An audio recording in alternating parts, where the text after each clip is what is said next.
Welcome back, brothers and sisters. I am Braden. This is Langley Outdoors Academy, and thank you for stopping by. And on a personal note, I hope you had one hell of a Sunday. I hope you did. But okay, let's get down to business. All right, if you're from Colorado, feel free. I sympathize with you because you guys got a situation you're working on for your gun rights in Colorado. Now, this is a big situation. Now, you guys know on this channel, I will bring you the positive as I see it. I will bring you the negative as I see it. I will tell you what I see and the strategy to it and what they're kind of looking at and the angles. I love doing that.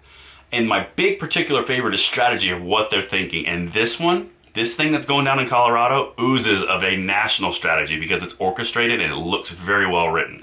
But we're going to dive into that. Basically, Colorado came out with 3 new laws they've just put forward from the Senate and the House. Very similar to what Democrats have done nationally with the PLCAA bans or removals that they're trying to put in from the House and the Senate currently.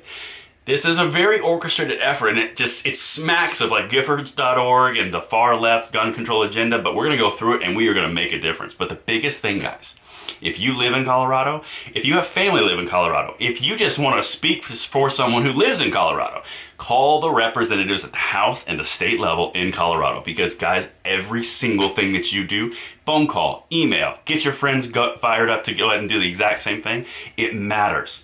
Because you never know what that one phone call is going to do. Maybe the person you're calling has already received 10,000 phone calls and 10,001 was just too many.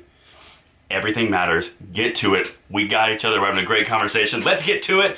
Let me know what you think of this video in the comment field below, and let's dive in. As always, everything is in the description box below for your review. Okay, so the first thing that I'm going to say is the Senate Majority Leader who introduced this bill in Colorado said something very interesting, and this kind of set off my little radars. My radars? I got multiple radars, apparently. Okay, check this quote out. We know that this specific policy wouldn't have single-handedly prevented this specific shooting in Boulder. But this example speaks to a larger conversation about the tools we give local governments to craft community-based solutions to the gun violence that they face. Okay, so you introduce a bill. You say that the main catalyst that you're using as the catalyst, the whole drive behind your bill would have no effect. So your solution to the problem that you're using to give a solution would have no effect on said problem. Interesting. And then you reference a conversation about gun control nationally. You guys starting to see the picture, the pieces coming together? Just wait, because it gets even crazier. All right, here's the first one. And I'm going to lay this out. Let me know in the comments below if it makes sense to you guys, if I'm doing a good job explaining it, and what your thoughts are, because this is pretty something.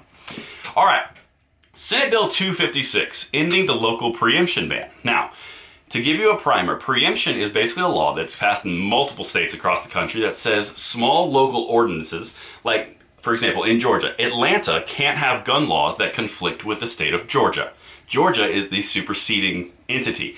Anything below that cannot conflict with their laws. Okay, that's the idea, and it goes the same thing in all these states. Now, in fact, if you want more detail, I put a video out about a week and a half, 2 weeks ago that said this is the one law preventing gun control. It's right back there. Check it out. It's free. I got you. So, this measure would allow governments, public higher education institutions, and special districts to enact gun control policies that are more stringent than what's written in state law. Basically removing the premise that they can't conflict with state law. Now, why would they do that? That's interesting. Let's dive into this because this is where it gets really kind of twisted. Another critical change flying under the radar is that the legislation would allow the governing boards of public colleges and universities to ban people from carrying concealed weapons on campus. I don't understand. I thought this was about preemption. Why are they introducing gun bans on public campuses and universities? Interesting. Check out this quote. In 2012, the Colorado Supreme Court rejected the University of Colorado's effort to ban concealed weapons on its campuses, citing the 2003 preemption law. State lawmakers in 2013 briefly debated a bill to ban concealed guns on public college and university campuses, but it was shelved because the sponsors didn't have enough support. 2 things there. In the first part of that quote, the Supreme Court in Colorado rejected it based on preemption. Well, that's interesting because now the new bill that was just introduced is removing preemption, but also giving the governing bodies of these universities power to remove firearms. Interesting, those 2 connections. Also, the last thing, and this speaks to your power as an individual in Colorado. State lawmakers briefly debated a bill, but it was shelved because the sponsors didn't have enough support. Why would they not have enough support? Because they heard from the constituencies. Get on it, guys. This is amazing, okay? This is a big deal. You can do this and you have an impact. Now, here's some interesting things they put in from the House side, because that one was from the Senate. So from the Colorado House, Bill 1298 is closing the Charleston loophole. Okay, it's a mythical loophole, but whatever. And they're also expanding who can't buy guns. Now this part is interesting. This bill would also prohibit people from purchasing a gun if they've been convicted of certain misdemeanors within the past 5 years. Misdemeanors, 5 years. This also goes for all states. So if you've been convicted of a misdemeanor in Louisiana and you go to Colorado, you got to wait till that 5-year time frame elapses. That's a big deal. You're losing your rights for 5 years of Second Amendment. You basically all gun rights for 5 years based on misdemeanors. What crimes, you ask? Allow me to show you. So, on screen right now, you're looking at a list of pretty heinous stuff, some bad things in here. But the only problem with this is the left does this a lot. They slide in things that can be subjective with heinous things. For example, sexual assault, heinous. Third degree assault, not cool. Unlawful sexual contact, not cool. All these things, child abuse, horrible. All these things are horrible. But then you get down to the things that are more subjective. Crime against an at-risk person. Well, that could be a lot of things. Harassment. What level of harassment?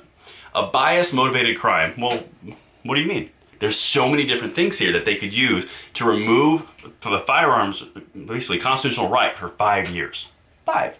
Okay, that's a big deal, okay? Now this next one, this also smacks of a national movement. Tell me if any of this sounds familiar. When your bells go off on this, let me know. House Bill 1299, creating the Office of Gun Violence Prevention. Okay, it's very similar to Biden when he put in $5 billion into gun prevention programs in the infrastructure bill, okay? This bill will create the Office of Gun Violence Prevention within the Colorado Department of Public Health and Environment. Interesting. The Public Health. The Department of Public Health. Health and Human Services. Epidemic of gun violence. They are moving this into a health realm because they can't get it done in the constitutionally right way. They're going the health way because health supersedes things. That's what's happening. That's where we're going nationally. This is a bellwether. Colorado is a testing zone. I'm telling you, I smell it. It smells terrible, but I do. The office's task, this is where it gets crazy. To increase awareness of and educate the general public about state and federal laws and existing resources related to gun violence prevention. Okay. That includes how to safely store guns, report a lost or stolen weapon, how to access mental health care, and how to utilize Colorado's red flag law. Well, that's interesting that they put that last little sentence in there. How to utilize Colorado's red flag law. How to report your family members. How to report anyone you know under the red flag law premise. This is a big deal, guys, and this does not look just like something that was written for Colorado. This looks like it was written for national. First, they're going to come for Colorado, and then they're going to come for a state near you. This is how they operate. Get on the phones. Get active. We can do this. The Constitution put the power in us, not in them. All you guys have to do is pick up the phone and fight with us because we are here together, and you and I, we can make this happen. Until tomorrow, let me know what you think in the comments below, and I'll see you then.